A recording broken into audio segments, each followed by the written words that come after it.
In a poor neighborhood in Turkey during the 1970s, Abdullah Öcalan, an ambitious young man, moved between universities and political cafes, listening to discussions about the poverty and repression suffered by the Kurds in his country.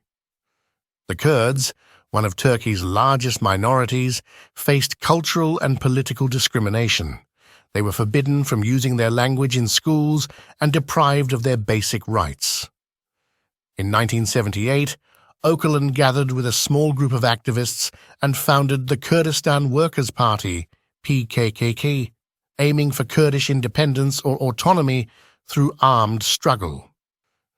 Initially clandestine, the movement quickly spread across Kurdish regions in southeastern Turkey, finding support among young people outraged by injustice.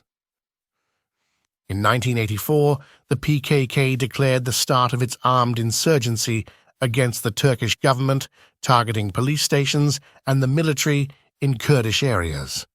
Turkey responded forcefully, declaring open war on the party, which it considered a terrorist organization threatening the unity of the country.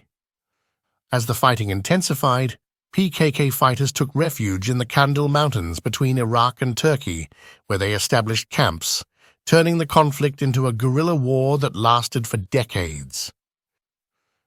In the 1990s, violence peaked, marked by attacks and bombings, while the government launched large-scale military operations, displacing hundreds of thousands of Kurds. The biggest blow came in 1999, when Abdullah Öcalan was captured in an international intelligence operation and transferred to Turkey, where he was sentenced to life imprisonment. Despite this, the PKK did not cease its activities, evolving into a more complex movement, oscillating between negotiations with the government and a return to arms whenever talks failed.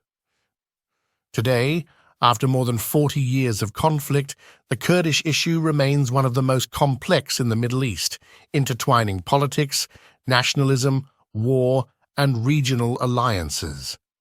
The PKK is no longer just an armed organization, but has become a political and military movement with extensions in Iraq and Syria, maintaining an open conflict with the Turkish state with no clear end in sight. Finally, if you enjoyed the video, give us a like and check out one of the 2 videos shown on the screen.